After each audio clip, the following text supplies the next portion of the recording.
കൊമ്പക്കാട് പോയാ ഞാൻ വരാതെ മൗലൂദ് തുടങ്ങി വെച്ചൊന്ന് കാണണം. യൂസ്ഫിന് അവരെ ഉമ്മ മരിച്ച ഉങ്കാണ്. ഇച്ചുണ്ട് ഒരു ഉമ്മ. അതിപ്പോ അടുത്ത കാലത്തൊന്നും പോകുന്നു ഇച്ചോണ്ടില്ല. ആ എന്തമ്മ എന്റെ ഗുൾഗുളിപ്പാ ലേസം പൈസ കിട്ടാ. എന്തിനാ പൈസ? ഞാൻ മുറുക്കി തുപ്പണ ഒരു കോളാമ്പി ഓർഡർ ചെയ്തിക്കണോ. എവിടുന്ന്? പുൽക്കാട്ടുന്നേ. പള്ളിക്കാട്ടിൽ ഞാൻ പുറത്തൊന്ന് ഓർഡർ ചെയ്തോണ്ട്. മോൾട്ടിന്റെ കുടിയിരിക്കലിന് എടുത്ത പൈസ തന്നെ ഉള്ളു എന്റെ അടുത്ത്, അല്ലാതെ പൈസ ഇല്ല. എന്താ യൂസഫിന്റെ പേരില് വലിയ മൗലൂദ് നടക്കണ്ടോലോ. ആ അമ്മായിന്റെ കൂട്ടൊന്നും പറയണ്ട. ആ പന്തലെന്നെ കണ്ട ഞമ്മക്കനാണ് പൂജ്യവും. നമ്മോടി വേണം അങ്ങനത്തെ പരിപാടി നടത്തുക. അതിന് എങ്ങനെ പയറ് മണി വരെ അങ്ങനെ നിൽക്കല്ലേ. ആ എന്തമ്മാ ഹലോ മൗലൂദ് തുടങ്ങിക്കോളെ, ഞാനാണ് വരാന്ന്. മോൾട്ടിക്ക് സാധനം എടുക്കാൻ പോണ പറഞ്ഞേ. എവിടെ വെറുതെ കൊടുക്കും പോലെ കൊടുക്കണോ നോക്കട്ടെ, അവിടെ എടുക്കാം. അങ്ങനെയാണെങ്കിലേ ഔക്കുറിഞ്ഞിനോട് ഒരു കാര്യം പറഞ്ഞോളൂ. എന്തേ? അയ്യൂരുള്ള കാരി ഫ്രഷിലെ ഓഫർ നടക്കണ്ടോലോ. മോൾട്ടിക്ക് എന്താ വേണ്ടതെന്ന് വെച്ചാല് ഞാൻ അയ്യൂര് കാരി ഫ്രഷ് വാങ്ങിക്കോളാം. അതൊക്കെ പോട്ടെ. ഔക്കുറിഞ്ഞ ആരാ? അതിന്റെ ബെസ്റ്റിയാ. ശരി എന്നാ. ഹലോ ഔക്രൂ ബ്രോ.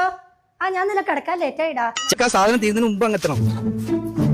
എല്ലാരും കൂടി എല്ലാരും കൂടി വാണമുട്ട മാറി പോണ്ട്. ഈ പോണ ആൾക്കാരൊക്കെ നിങ്ങൾ പെരീക്കാണ് പോയേക്കാം. അടച്ച തമ്പുരാനെ സൈന വന്നു കുളിച്ച പറഞ്ഞിട്ടുണ്ടാവും. ഞാൻ പെരീക്ക് പോയിട്ട് ഒരു കാര്യമില്ല.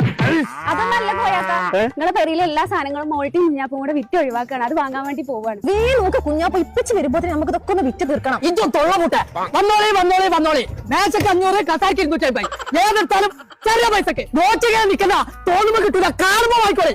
അന്നം വിട്ട് നിക്കട പിന്നെ വേണമെങ്കിൽ വാങ്ങിക്കോ. ഇപ്പൊ ചെറിയുള്ള കച്ചവടമുള്ളൂ. നോട്ടി നിൽക്കാതെ ഇടുക്ക. ഇന്നല്ല ഇതിടുക്കാതെ നിന്നവിടെ എത്ര റുപ്യക്കാണ് ഇത് കിട്ടിയേ? 50 ഉറുപ്പിക്ക്. അടച്ച തമ്പുരാൻ 50 റുപ്യൊക്കെ വിറ്റ് തൊലിച്ചേക്ക്. ഓഫറിന്റെ സമയം കഴിഞ്ഞ് എല്ലാരും പോയിക്കോളി. എനിക്ക് പീരാന്തോ? മയൂരി ഫർണിച്ചറിൽ എക്സ്പീരിയൻസ് ഉള്ള ആൾക്കാർക്ക് ഇന്റർവ്യൂ നടക്കണ്ടേ. 15,000 റുപ്യ തൊട്ട് 50,000 വരെ സാലറി കൊടുക്കണ്ടേ. അതിന് ഞാൻ നയിച്ചുണ്ടാക്കിയ മോല് വെച്ചിട്ടാണ് ഇന്റർവ്യൂ ഉണ്ട്. അല്ലാതെ ഇഷ്ടം കിട്ടൂല. എക്സ്പീരിയൻസ് വേണം. എക്സ്പീരിയൻസ് കാട്ടി. അതല്ല മയൂരിൽ എക്സ്പീരിയൻസ് ആയിട്ടുള്ള ആൾക്കാർക്ക് ഇന്റർവ്യൂ നടക്കുന്നുണ്ട്. അത് മാത്രമല്ല ഫുഡ് ആൻഡ് അക്കോമഡേഷനും ഫ്രീ ആണ്. പിന്നെ നമ്മുടെ കുടുംബത്തിൽ ആർക്കെങ്കിലും എന്തെങ്കിലും പറ്റിക്കഴിഞ്ഞാൽ അതിന്റെ ഹോസ്പിറ്റൽ ചെലവും വരെ നോക്കും. അങ്ങനെയാണെങ്കിൽ സൈനക്ക് കൂടി അവിടെ കിട്ടുമോ നോക്കണം. പിന്നെ ആ ചെലവിന് പോന്നിട്ടുള്ളൂ.